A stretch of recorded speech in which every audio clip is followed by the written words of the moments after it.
Assalamualaikum warahmatullahi wabarakatuh. Hai, perkenalkan nama saya Bendi Buton, pendamping PKH Kecamatan Litupara, Kabupaten Maluku Tengah. Di sini saya akan membahas terkait dengan modul 6 sesi 10, yaitu pemanfaatan bantuan sosial dalam pemenuhan gizi bagi anak dan ibu hamil. Oke, sebelum kita masuk ke pembahasan pemanfaatan bantuan sosial dalam pemenuhan gizi bagi anak dan ibu hamil, saya akan menjelaskan apa itu bantuan sosial. Oke, check it out. Lalu apakah Anda tahu apa itu bantuan sosial? Bantuan sosial adalah pemberian bantuan berupa uang atau barang dari pemerintah kepada individu, kelompok, masyarakat yang bertujuan untuk pemenuhan kebutuhan sehari-hari keluarga penerima manfaat atau KPM. KPM yang menerima bantuan berupa uang dapat menggunakan uang tersebut untuk membeli bahan makanan bergizi di e-warung. Oke, selanjutnya apa itu e-warung? E-warung merupakan salah satu agen bank, pedagang, atau pihak lainnya yang ditentukan sebagai tempat penarikan atau pembelian bantuan sosial oleh keluarga penerima manfaat atau KPM. Dengan menggunakan kartu elektronik, yaitu kartu keluarga sejahtera atau KKS dan kartu combo. Oke, selanjutnya bahan pangan apa saja yang ada di e-warung? Mari kita simak. Komoditas bahan pangan yang tersedia di e-warung adalah berbagai sumber pangan seperti sumber karbohidrat, beras salah satunya, fortifikasi atau bahan pangan lokal lainnya seperti jagung, pipilan, dan sagu. Sumber protein hewani, telur, daging sapi, ayam, dan ikan segar. Itu yang ada di e-warung, yang e-warung bisa sediakan. Sumber protein nabati, kacang-kacangan termasuk tempe, tahu. Sumber vitamin dan mineral, yaitu sayur-sayuran dan buah-buahan yang bisa disediakan oleh e-warung atau tersedia di e-warung dan KPM bisa memiliki dengan atau membelinya melalui kartu keluarga sejahtera. Selanjutnya ada bantuan sosial non tunai. Bantuan sosial non tunai materi seperti psikodukasi pada pertemuan peningkatan kemampuan keluarga P2K2 Family Development Session, keterampilan penguasaan atau parental skill. Manfaat bansos. Manfaat bansos meningkatkan ketahanan pangan di tingkat KPM sekaligus sebagai mekanisme pelindung sosial dan penanggulangan kemiskinan.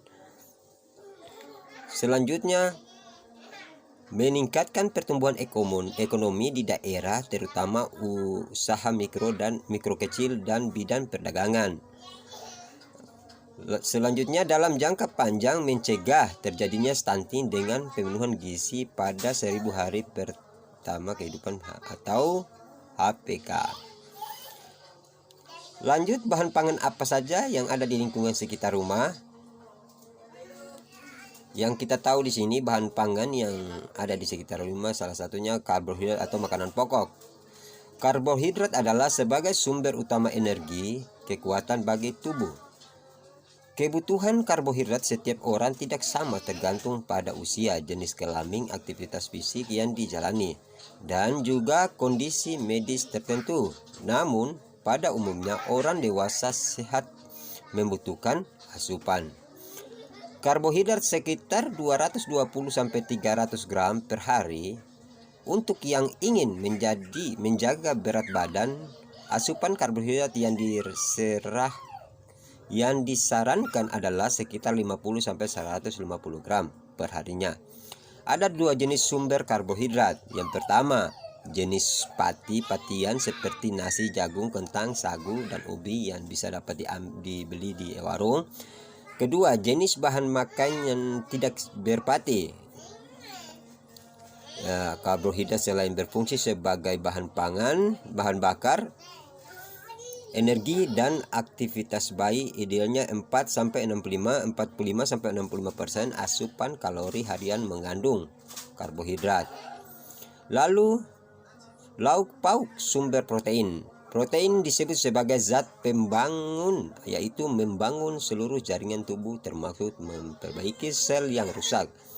Protein dihasilkan dari sumber bahan makanan hewani seperti daging, ayam, lele, ikan, dan lain-lain yang lain-lainnya yang bisa dapat di warung. Selanjutnya lauk pauk berasal dari kacang-kacangan dan hasil olahan seperti tahu, tempe disebut dengan protein nabati.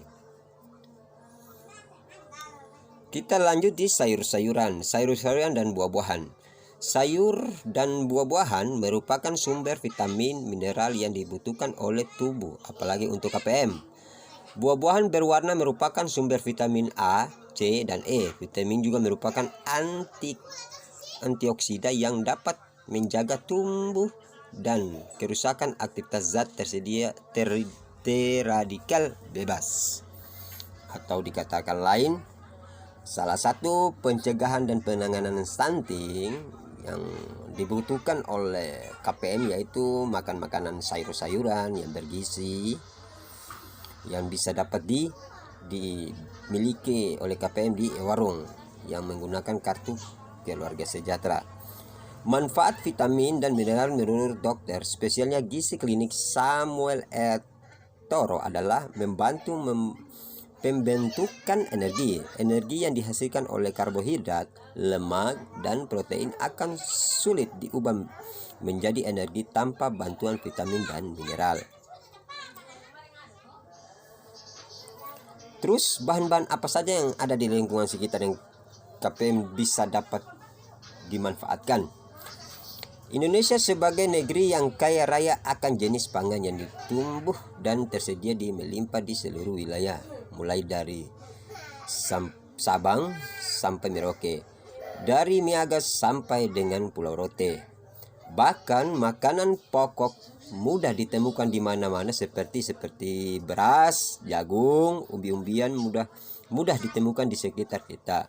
Jika semua masyarakat dapat menghargai hasil bumi di sekitar masing-masing, maka masyarakat akan lebih berdaya karena saling memanfaatkan hasil pangan yang tersedia, sehingga dapat saling menguntungkan karena dapat dibeli dengan harga yang lebih murah.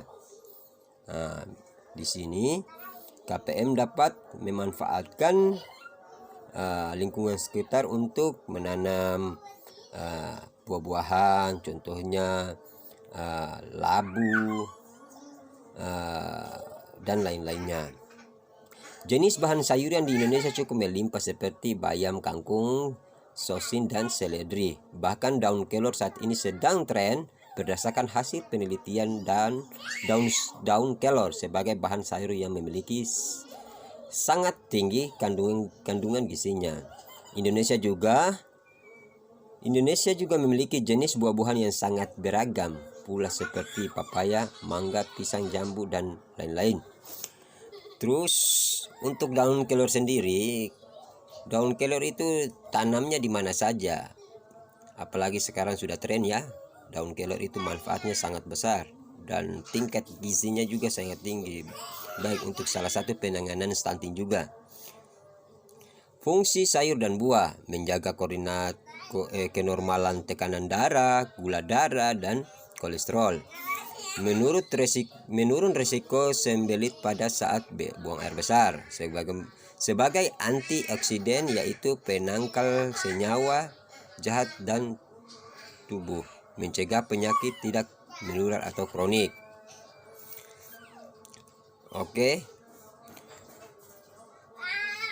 Kita lanjut, apa itu gizi seimbang? Gizi seimbang adalah susunan pangan sehari-hari yang mengandung zat gizi dalam jumlah yang sesuai kebutuhan tubuh dengan memperhatikan prinsip keanekaragaman pangan. Aktivitas fisik, perilaku hidup bersih, dan memantau berat badan secara teratur dalam rangka mempertahankan berat badan normal untuk pencegah masalah gizi. Pesan gizi seimbang. Syukuri nikmat keanekaragaman makanan. Yang kedua, perbanyak makan buah dan buah-buahan. Yang ketiga, biasakan mengonsumsi lauk pauk yang mengandung protein tinggi. Yang keempat, biasakan makanan ragam makanan pokok. Yang kelima, pencegahan dan Yang kelima, batasi konsumsi pangan manis, asin, dan lemak. Biasakan sarapan pagi ya ini. Biasakan sarapan pagi. Biasakan membaca label pada kemasan pangan, yaitu apakah sudah kadaluarsa atau belum. Modul pentingnya mencuci tangan secara baik dan benar. Betul, sebelum makan mesti harus cuci tangan pakai sabun yang bersih. Lakukan aktivitas fisik yang cukup dan pertahankan berat badan normal. Ya, di sini ada gambar isi perunggu sekali makan. Ya, kalau kita lihat di gambar ini, ya, makanan pokok, nasi dan penukarnya. 150 gram nasi sama dengan centang nasi, sama dengan 3 buah sedang kentang 300 gram atau 1/2 gelas mie kering. Lauk pauk hewani 75 gram, ikan kembung 2 potongan sedang ayam tanpa kulit atau 150 gram. Oke, mungkin itu saja yang dapat saya sampaikan. Kurang lebihnya saya mohon maaf. Assalamualaikum warahmatullahi wabarakatuh. Salam PKH.